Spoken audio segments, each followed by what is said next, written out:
Hello, I'm Kevin Donahue with the Performance Improvement Council. Welcome to our Hangout. Today we're going to focus on the Office of Government Ethics and how they developed, rolled out, and operationalized their strategic plan. I want to start with some introductions. If you could just mention your name and the role you have. Start with you, Shelley.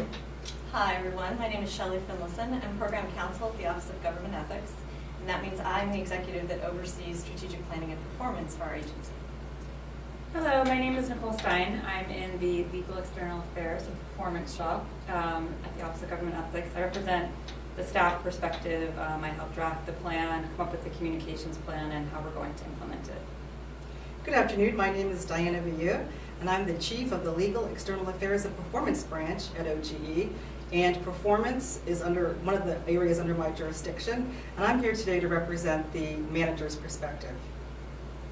Before we get started into the Office of Government Ethics, I wanted to give those watching a better idea as to what the Performance Improvement Council is, and then we'll transition to your team and the role that what you did with strategic planning. The Performance Improvement Council is a government-wide body made up of performance officers and their teams, our mission is to advance and deepen the practice of performance management and performance improvement throughout the federal government. We do this in a number of ways. One of those critical ways is helping agencies implement government-wide challenges or government-wide policies around performance management. And we do this by giving people a chance to learn from lessons learned elsewhere in government and learn from breakthroughs achieved in other agencies by organizing collaborative opportunities and really events like this, which allow for others watching to get a sense of what folks are doing that's exciting and innovative in the rest of federal government. A little more background about our role in strategic planning.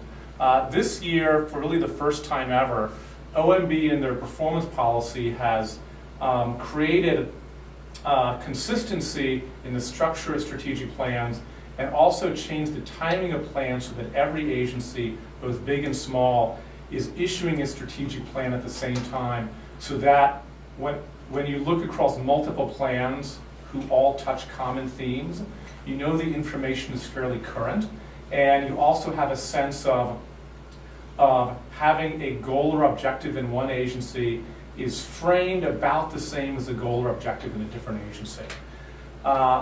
One thing that we did last year is we met with each of the PIC members and we asked them what some of their priorities were for FY14. And the number one priority that they identified is in helping to identify innovative practices in rolling out strategic plans and to be able to share that elsewhere in government. So this is an opportunity that I'm excited about to allow for the Office of Government Ethics to share with those watching the approach that you took. Traditionally, the PIC has organized working groups that have been limited to really those who happen to be in a room. With this Hangout, we hope to be able to use your example to share those practices and share those operational ideas that you put into practice with a much broader audience. So that is some context. I wanted to start with Shelley, and if you could provide some context, tell us about OGE. Sure. Context, absolutely. Well, we're a small agency with a really big mission. We're charged by the Ethics in Government Act with providing overall leadership and direction and oversight of the executive branch-wide ethics program. So we touch all of you. We enable federal employees to ensure that they're conducting their agency's mission with impartiality and integrity. We perform this role by having a uniform ethics program, by providing highest level financial disclosure for the top level officials of the government, and by providing transparency into the operations so the public can feel confident about what we're doing. OGE accomplishes this mission with fewer than 75 staff. We're cross-functional and very dedicated staff, led by a director who serves a 5-year term appointed by the president. But we do this in partnership with the more than 5,000 ethics officials out there in every government agency. And we're all working to ensure that public service is a public trust. Within OGE, our org chart shows, we're divided into 4 divisions essentially, and they track our key mission functions. So the compliance division does oversight of agency ethics programs. Our general counsel division sets ethics law and policy and does that financial disclosure review of those top level presidential nominees. And then the Program Council Division, my division, has a very broad responsibility. We do oversight, we do outreach and support of the agencies in many ways, from legislative affairs to things like performance, sitting here, to providing that direct desk officer support when agency ethics officials have questions, legislative affairs, a whole range. And of course, we can't forget our last division, because without them, our internal support division, none of us would be able to undertake our important work. So any given day at OGE involves working with the White House closely and agency ethics officials looking at top-level presidential nominees. We're out there reviewing agency ethics programs. We're putting on education and training for ethics officials across the executive branch, providing counseling to agency ethics officials and inspectors general and prosecutors. We're interacting with Congress about legislative proposals. We're implementing an electronic filing system, which is executive branch-wide, and we're raising the profile domestically and abroad of the ethics program. So given that broad area of work, we have a broad set of stakeholders as well. Certainly federal employees are a key stakeholder for us, the Congress, the White House is a direct stakeholder of ours, agency ethics officials, government watchdog groups are key audience, as well as the media, and of course the public is a critical audience for us. So hopefully that gave you a little bit of an overview of what OGE does and our important mission. Thank you. Turning to the strategic plan, could you start by talking about what your past experience has been with strategic plans and what led to the current plan? Well, although we had plans in the past, it was really, my sense is more of a paperwork exercise in that the goals and objectives didn't change that much from plan to plan. And also, we really didn't have that same focus on aligning the work that was done in the agency day to day with the goals and objectives in our strategic plan. And that's changed now for a couple of reasons. First, the GIPRA Modernization Act both encourages and requires that alignment between what's in the plan and what's done day to day by employees in the agency. So we're focusing much more on that than we have in the past. And second, we have a director who is very focused on mission and has a clear vision for where he wants the agency to be in 5 years. I think significantly, our new director has come from within the agency. He was somebody who worked there for many years, so he came into his position with a real view of what needed to change, what we needed to do better, what we were already doing well, what we could improve on. So as Nicole will be explaining a little bit more, our strategic plan was truly fashioned from top down, with the director telling everybody and deciding what the scope and what his vision was, and then engaging the managers in the agency to have conversation about the strategic goals and objectives that we need to put in place to actually make those reality. So I can talk a little bit more about the process we went through in developing the plan. As Anna was mentioning, we were pretty fortunate with our timing that the director was sworn in January, and that was the same year that we started drafting the plan last year. So our first step really was to conduct an interview with the director. We also went through and read his testimony and also his initial remarks with the staff. And based on that conversation, came up with an initial framework of the strategic goals and objectives. After sharing that with him, we then had a meeting with our senior staff and socialized the framework with them to make sure that it really captured all of our key activities of the office. Once we had buy-in at that level, we then went in and started filling in the details of the plan. In June, we put together a plan to receive feedback from our various stakeholders. So just some examples of the type of feedback that we tried to solicit, or the mechanism that we took. We provided copies to our appropriations and oversight committees in Congress to get the feedback of ethics officials, which really is one of our key stakeholders. We first held a focus group with senior ethics officials. We sent a link of the strategic plan on our listserv, which reaches over 5,500 ethics officials. We also have an ethics page on OMB Max, sort of an internal site for ethics officials to visit. So we posted the plan there and asked for them to provide their feedback. For the government watchdog groups, we sent directed emails to them with links to the plan, asking for their feedback. And then lastly, for the public, we actually issued a federal register notice soliciting public feedback on the plan. So we set about a 3-week time frame for the feedback to come in. Once it arrived, we reviewed it, we found some common themes in the feedback, and we actually made several changes to the strategic plan based on that. We added a new strategic objective into the plan based on the feedback that we received. So we found the process to be really helpful in developing the plan. We also went to some of the PIC workshops that were held, just to make sure we were on the right page as to how we were defining our strategic objectives and goals. You obviously did a tremendous amount of engagement. Could you maybe give some more examples of the engagement that took place in drafting your agency's strategic plan? Well, I think the focus group, because that we brought in, and that was probably 3 hours of having the ethics officials in there, and really we had circulated the plan to them in advance, and then had sort of a set of questions walking through each of the strategic objectives to make sure that the services that we were providing to them to help them do their job was really what they expected of us, and if there was anything where they hoped that we would provide a service to them. So that was really helpful in getting their feedback. It was really, really valuable exchange, and I think in the end, it helped us to really incorporate some key changes to the plan. Turning to rollout, what type of technology or communications plan are you planning to use to facilitate the rollout of the strategic plan now that it sounds like it's set and in place? Sure, well, I'll speak to that as well.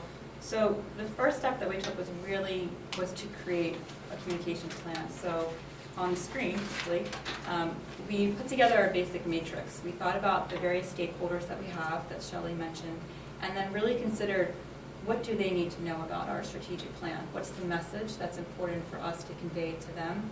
And then looking at the different technologies, the different mechanisms that we have to reach our different audiences, what's the best way to communicate that? So I thought I just would walk you through our various audiences and talk about how we plan to roll out the strategic plan to them. So looking internally, I would break it down into two groups. We have the management and the rest of the staff. As Diana was saying, with management, they've been pretty involved throughout the process of the strategic plan. So at this stage, they're fairly familiar with it. Early on, we had provided a graphic to them, which is actually included in the strategic plan. It just creates a quick visual roadmap of our goals and objectives. So that way they don't have to always constantly refer to the strategic plan. They can look at this and quickly recognize the agency's goals and plans. For them, we also create a quick reference guide. So really it was just listing each of the strategic objectives, starting with the goal, the objective, and then the related work, as well as the particular performance goals that are tied to that strategic objective. This was really to help the managers when they started to work on aligning the individual employees' performance plan with the agencies, that they could look at that and figure out how does my work fit into the plan. With the employees, back in January, we had an all-hands meeting that was already scheduled, so we decided we would leverage that opportunity. They've been hearing us talk about the strategic plan throughout the year. They had seen drafts, so we really wanted to make sure that we socialized the plan with them. So the first thing that we did was we had our director send the plan to everyone. That was really important to us.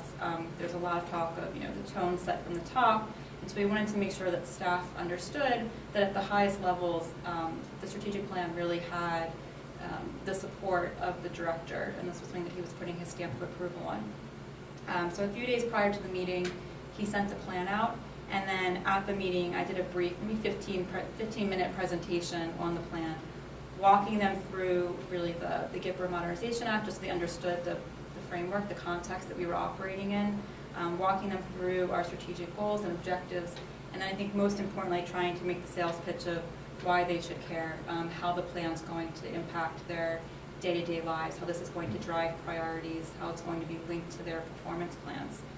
So that really was our rollout plan internally with staff. With ethics officials, as we said, we provide oversight support to more than 5,600 ethics officials. The first step we took is we have a quarterly meeting with the most senior ethics officials in government. So I did a similar presentation to them, just walking them through what they can expect to see in the plan once it's made public in March. So just explaining to them the goals, objectives, and also why they should care, how it's going to impact their lives on a day-to-day basis. We also did a phone call with those individuals that weren't able to attend. And then once the plan's released, we'll send a link of the plan on our listserv. It'll be posted on our website and also on our own BMAX page. For Congress, we'll provide a copy when we deliver the budget in March. And then for the good government groups and the rest of the public, the good government groups, we have an email we'll be sending to all of them with a link to the plan, thanking them for their feedback and letting them know this is sort of the direction that the office is going in the next 5 years. And then for the public, we'll really rely on our website, and our website really is our public-facing, or sort of the tool that we use to reach the public most often. So on our website, we have a few areas. We have a rotating box that's always focused on performance and budget, and that takes them directly to the section on our website that has all of our performance materials. We have a director's note section. Our director blogs about twice a month, and so he'll do one on the strategic plan, on the new vision for the office. We have a highlights banner, so we'll mention the strategic plan there. So anyone that's visiting our website will be able to see the plan. And then lastly, OG has a Twitter account. You can follow us at Office Gov Ethics. So we'll be tweeting links to our plan and the strategic goals and objectives. So hopefully we'll be able to sort of touch all of our stakeholders in a variety of ways. Shelley and Diana, I'd like for the two of you to weigh on this notion of aligning organizational goals with individual goals. And maybe you could talk both about what your general approach was, as well as what the process was for actually trying to do it. Sure. I'll start with the SES performance plan. Mhm. We'll break it up that way. As Diana and Nicole have both mentioned, timing was really on our side with this process, both between the requirements coming down and the new director. Well, likewise, we're in the process of recertifying our SES management plan, so with OPM. So it was a perfect time to be revisiting our plan and the content of our plan, and so we took that opportunity to integrate all of the new strategic goals and objectives directly into the plan, so that it flows directly down to the planned work in the plan, even for each executive. So I can sort of give you a concrete example from my own performance plan, my own performance standards. So one of our new goals is transparency, and one of our objectives is to increase the visibility of the ethics program in OGE so that people can largely have confidence about the integrity of government systems. So to achieve this, OGE essentially commits to conducting outreach to our key stakeholders, and then to looking at methods of communication to ensure that we're fully engaging, educating, and increasing collaboration with those key stakeholders. And we want to do that through traditional methods such as speaking engagements and things like that, but we also want to leverage digital media and social media increasingly. So to achieve this, I personally am committed in my plan to achieving certain benchmarks towards increasing visibility, such as increasing the number of OGE-driven hits on our website, increasing the accuracy of media reports, increasing our FOIA on-time record, things such as that, and there were specific metrics that flow directly into my performance. So we really have actualized it for the execs, and it is aligned in a way that it really never has been before. I think Diana's going to talk about the staff level. At the staff level, the GS level, our standards are somewhat more general. They tend to be competency-based. So it was important that we really map out the work that was going to be done in the standards and in our practices of bringing down the strategic goals into the elements. So what we did in the program council division is that the branch chiefs met with Shelley, and we literally went through every individual's performance plan and all of their elements to identify strategic goals. And I say goals because it's one or more of the goals in each performance standard, or it may be one or more of the management objectives that we also have in our strategic plan. So we identified those for each element, and we actually wrote them into each element. So every employee's performance plan has a number of direct links between management objectives and strategic goals in their plans. So in a very real sense, we did map out those things that were in the strategic plan and bring them down to the employee level. Also, to address the issue of more general competency-based standards, we in the program council division also have memoranda of understanding with each employee that spell out the specific tasks and projects that the employees are going to be working on during the performance year. And that does a couple of things. Number one, it gives the employees some comfort level that they know what they're working on. So that's really good, just performance management in general. So they know what their standards and objectives are going to be personally for them to get a good rating. And also it allows us to track more closely how the work's aligning with, again, the performance, the goals and objectives that are set forth in the performance elements. And the final thing that I think is really great is that we're deploying a employee development program very shortly, which will, even at the more granular level, bring down the performance objectives that are in our strategic plan to the employee level. And that, the way that we're doing that is we're having employees identify with their supervisors the development activities to help increase their knowledge, skills, and abilities. And then we're linking those development activities back to strategic objectives that are in our plan. So each employee will have the opportunity to identify those, agree with their supervisor, and the supervisor and the employee will agree on what objectives they're meeting. And the other thing that's great about that is it not only gives the employees this opportunity to really develop, but it also fulfills one of our management objectives in our strategic plan, which is to identify professional development activities to increase knowledge, skills, and abilities. So it's a double benefit for our employees. Are there instances in which the individual performance standards may not neatly match a strategic objective, and in those instances, how do you reconcile that? Well, I think we've made a real concerted effort to make sure that they align, and if they don't, we will revise them. But I think more particularly with our memoranda of understanding, that allows us to kind of be more specific about the work that's being done. So that'll help also align and track, since we are looking for performance metrics now. And finally, the EDP plan, again, in that one we're getting even more granular, so we're going for more specific objectives, not just the goals that are in our plan, but also specific objectives. So again, we're being very task-oriented and project-oriented and linking them back to the objectives. So I think using all of those mechanisms together, we're pretty successful, we think, in aligning all the performance with our strategic plan. Now, as the three of you know, developing the strategic plan is just the first step. Right. So as you turn your attention to implementation, how do you plan to track accomplishments to identify challenges throughout the course of the year? So we have a few ways that we plan to track the accomplishments. So the first thing is we put together an Excel spreadsheet, really just to list out our 19 performance goals that we have. And it'll be a place where we can keep track of our sort of mid-year where we are target-wise, and then the end of the year for each target. So we have a column for each fiscal year going, fiscal year 14 to 18. So this will be sort of the central depository for all of our information on targets, sort of outside of our annual performance report. And then throughout the year, to keep track of the accomplishments, we're launching, using Survey Gizmo, we create a form. And so we'll be asking all of the staff to submit, we're calling it accomplishments and major activities. So it's a basic form where they have to describe the accomplishment and describe it in a way that's, OG accomplished this in order to. So we'll be able to use that for our annual performance report. And then they have to check off which strategic objective that accomplishment tracks. And then they're also able to select their individual name and then describe individual contributions. Since most of our work is team-based, there's more than one person that's contributing to that activity or accomplishment. And with that, we're able to download it into Excel, and we can sort it by strategic objective, which will help us sort of throughout the year. We can reconcile that with our annual performance plan to see if we're on target for meeting the work that we've told Congress we plan to do that year. In addition, we have a lot of tracking systems. We've kind of built the capacity over the past few years to track our work, have data.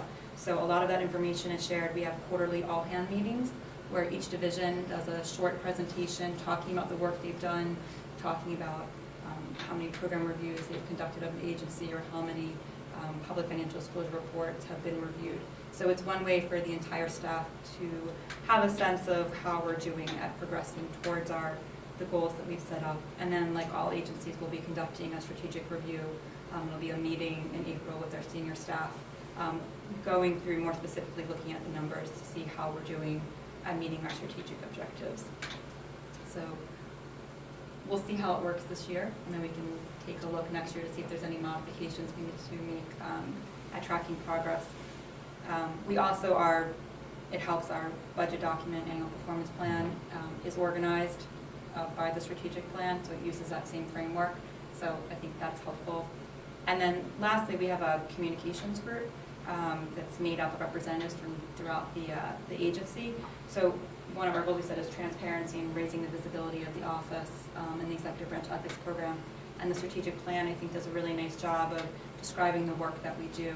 So we'll be using the communications group to sort of help with that consistency in messaging and to make sure that the external documents that are coming out of our office reflect the strategic plan, the goals and objectives, so that when the public or whomever is reading one of our documents, there's not this inconsistency between what we say in the strategic plan versus what's coming out of our office and other documents. So sort of our plan for implementing. Right. Now, Diana and Shelley, I want to ask you about this idea of employee fatigue. There's clearly a robust program that's in place. It's tied to performance plans.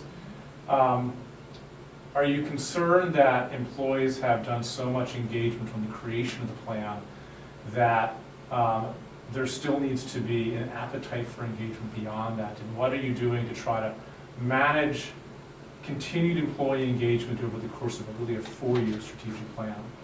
I think that's a really good question, Kevin, and I think for my part as a manager, the way I would address that is to say that, you know, we have a process built in the performance appraisal process, because we are already assessing and reassessing and having conversations with employees regularly about their performance. And what we've added is an additional tool to help measure you know, how people are doing and how they need to improve, how they need to realign what they're working on to meet and address the goals and objectives of the agency. So what I see this as is another way of having that conversation. And I would harken back to what I was discussing a little earlier with the Memorandum of Understanding and the Employee Development Program, both of which, you know, are kind of offshoots of and incorporate the strategic plan. So I think we're going to, the employees, I think, will like having that engagement, and hopefully it'll add a new dimension to their work and to their performance. I think if anything, it's been somewhat invigorating actually for the staff, because while they've been involved at some level, the translating to the personal is through the performance plans and the employee development plan. That's sort of the making it real for the employee. And I think for some employees, when we haven't had as clear a plan, it's a little harder to understand what your daily work does to contribute to the agency's mission. And I think we're really crystallizing that for the employees, and I think it's much more rewarding to go to work and feel as though you're part of this larger important mission that the agency's undertaking. I think if anything, this is making that clearer and more tangible for the employees. I have one more question. I want to elevate the conversation from some of the tactical details we've been talking about to this notion of why is performance management important. One thing that you clearly have that the members of the PIC community share is the desire to really deepen the connection of performance management throughout an organization. But the reasons for it being important can be different from context to context. Could you tell us about why is performance management important within OGE and why you've devoted the resources to trying to deepen the performance culture there? Well, I think the key answer to that is the word you just said on resources. We are a small agency, we're very cross-functional, and in these current, very restrained fiscal times, everyone has to do more with less. And in order to do that effectively, we have to be targeted in our use of resources. And I think we've come to realize that, you know, this incredibly important mission we have with ensuring public confidence out there and employee and program integrity in the executive branch, we really had to seize this opportunity to focus both the new director coming in, the new requirements coming in, to really sort of take that energy and that momentum, and that was our window of opportunity to get everyone focused in the same direction. With such limited resources, that was incredibly important for us to be able to do that. I think it really is taking it, as Diana mentioned earlier, from a paper-based exercise to a day-to-day driver of our work, and there's a kind of energy that's coming from that. I think it makes us better stewards of the taxpayers' dollars, and we're less scattered, more focused, and more prioritized. And as I mentioned earlier, I really do feel that the employees are much more focused. It's clearer to them the direction they're moving. It enables them to be more engaged, more efficient, and more effective. So as OGE is working to make all federal employees able to carry out their missions with integrity and free from conflicts of interest, our ability to harness those ethics officials out there and our limited resources internally, that's really driven by effective performance management. We are true believers in that sense from our experience. Well, this has been incredibly interesting and very helpful. I want to thank the Office of Government Ethics for being here and talking to us about your strategic planning process and its implementation. I want to thank folks watching for watching this. Thanks again. Thanks. Our pleasure.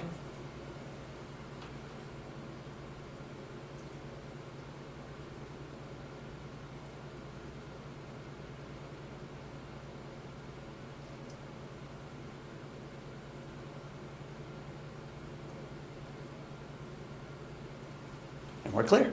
Thank you. High five. We did it in one